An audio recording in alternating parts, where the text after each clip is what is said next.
మహారాష్ట్ర రాజకీయాల్లో మరోసారి పెను సంచలనం నమోదైంది. మాజీ ముఖ్యమంత్రి ఉద్ధవ్ ఠాక్రే నేతృత్వంలోని శివసేన పార్టీకి లోక్సభలో కోలుకోలేని దెబ్బ తగిలింది. ఆ పార్టీకి ఉన్న మొత్తం 9 మంది ఎంపీల్లో 6 సభ్యులు అధికార ఏక్నాథ్ షిండే నేతృత్వంలోని శివసేన వర్గంలో చేరడానికి సిద్ధమయ్యారు. ఆపరేషన్ టైగర్ పేరుతో కొన్ని రోజులుగా సాగుతున్న ఈ రహస్య రాజకీయ వ్యూహం మధ్యాహ్నం 3 గంటలకు ఢిల్లీలో అధికారికంగా కార్యరూపం దాల్చనుంది.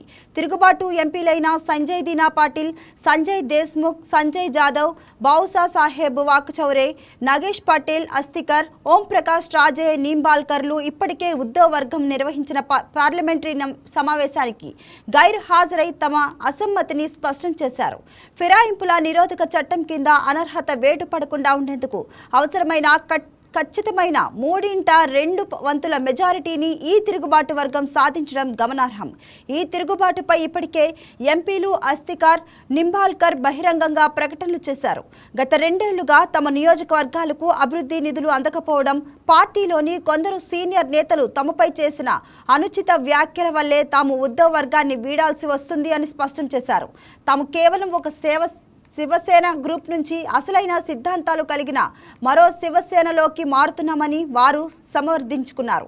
ఈ పరిణామాలపై మహారాష్ట్ర సీఎం దేవేంద్ర ఫడ్నవీస్, ఉప ముఖ్యమంత్రి ఏక్నాథ్ షిండే స్పందిస్తూ ఆపరేషన్ టైగర్ సూటికి 100% విజయవంతమైందని, త్వరలోనే ఢిల్లీ నుంచి అధికారిక ప్రకటన వస్తుందని ధీమా వ్యక్తం చేశారు.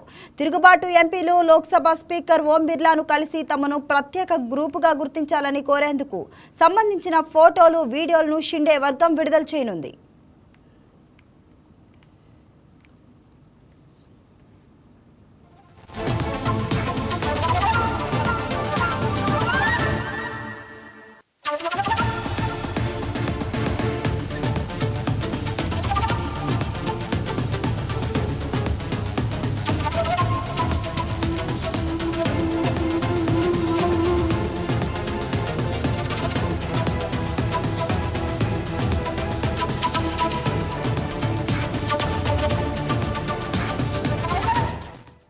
మరోవైపు ఈ భారీ విలీన ప్రక్రియ ఉద్ధవ్ ఠాక్రే క్యాంప్లో కలకలం రేపింది. పార్టీ మారిన వారిని ఉద్ధవ్ ఠాక్రే ద్రోహులుగా అభివర్ణించారు. అధికార దాహం, డబ్బు కోసమే ప్రజలు ఇచ్చిన తీర్పును వీరు అగౌరవపరిచారని ఆయన మండిపడ్డారు. ఈ సంక్షోభాన్ని ఎదుర్కొనేందుకు మిగిలిన ప్రజా ప్రతినిధులు చేజారిపోకుండా చూసేందుకు ఉద్ధవ్ ఠాక్రే మధ్యాహ్నం 2:30 నారీమన్ పాయింట్లోని శివాలయ కార్యక్రమంలో శివసేన ఎమ్మెల్యేలు, ఎమ్మెల్సీలతో అత్యవసర సమావేశాన్ని ఏర్పాటు చేశారు. మహారాష్ట్ర అసెంబ్లీ వర్షాకాల సమావేశాలు జరుగుతున్న ఈ తరుణంలోనే పరిణామం చోటు చేసుకోవడం రాబోయే అసెంబ్లీ ఎన్నికలపై తీవ్ర ప్రభావం చూపే అవకాశం ఉందని రాజకీయ విశ్లేషకులు భావిస్తున్నారు.